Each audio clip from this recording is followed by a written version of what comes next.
अच्छा गुरुजी, कलश स्थापन सब लोग कर लेते हैं, लेकिन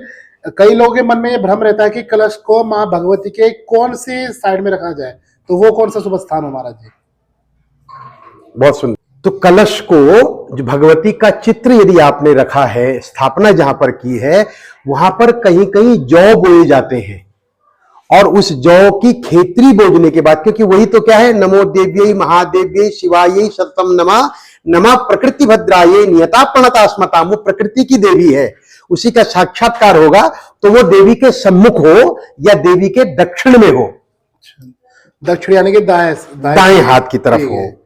देवी का दाया अपना बाया। हाँ, क्योंकि आप देखेंगे ना कि जो गुरुजी आप ना थोड़ा सा उदाहरण देखिए, जैसे कि हमारे पास माँ भगवती का चित्र है, तो अगर ऐसे किसी घर में अगर माँ भगवती का चित्र स्थापन है, तो वहां पर किस तरह इस कलश को स्थापन किया है, थोड़ा आप जरा बता दीजिए। आपने कलश लिया और ये भगवती का दाहिना हाथ जिधर है, जिस हाथ में कलश रहता है, उस हाथ की तरफ आपने कलश के, जिस तरह मतलब शेर का मुख हो या जिस तरफ शेर का मुख हो।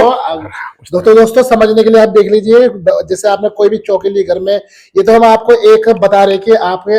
ऑप्शनल है ऐसी चौकी, लेकिन आप चौकी कोई सा भी आसन ले सकते हैं। और जिस तरह माँ भगवती का सिंह का मुख है, वो माँ भगवती का दाया यानी कि दक्षिण अंग कहा जाएगा, और उसी की तरफ आपको कलश को रखना है। देखिए, उसको आप सीधे ऐसे माप सकते हैं ना, कि आपने एक धागा ऐसे लिया और इस धागे को आपने 4 दिशाओं में बना दिया, तो ये पूरब हो गया, ये पश्चिम हुआ, और ये उत्तर हुआ, और ये दक्षिण हुआ। तो जो ईशान कोण है,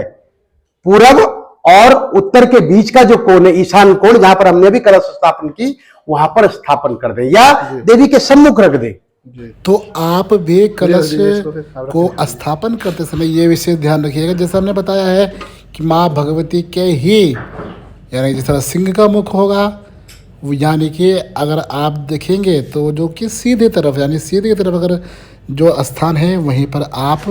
माँ भगवती का कलश स्थापन कीजिए। श्रद्धा भाव का विषय मेन है, उस पर सुंदर कुमकुम रोली से स्वास्तिक का चिन्ह बनाइए, जो कि आपको 4 चीज़ें प्रदान करता है, धर्म अर्थ काम और मोक्ष, यानी कि रिद्धि सिद्धि और शुभ लाभ का प्रतीक ऐसा स्वास्तिक बनाइए। अक्षत चढ़ाकर अपने नवरात्रि को संपूर्ण विधिवत से कीजिए, ज़्यादा ना कर सके तो मन में श्रद्धा भाव रखें और सब कुछ माँ भगवती को समर्पित करें। तो इस तरह आप सभी लोग माँ भगवती के सम्मुख नवरात्रि में कलश स्थापन कीजिए, घट स्थापना कीजिए, और उसके बाद जैसी भी आपकी श्रद्धा है, जैसे भी आपकी क्रिया है, उस हिसाब से माँ भगवती का पूजन अर्चन कीजिए। उसके बाद आप धूप दिखा सकते हैं, धूप दिखा करके, उसके बाद आप दीपक दिखा करके, उसके बाद आप हाथ धो करके जो नैवेद्य आपके सम्मुख आपके पास है, उस नैवेद्य को अर्पण जरूर करें।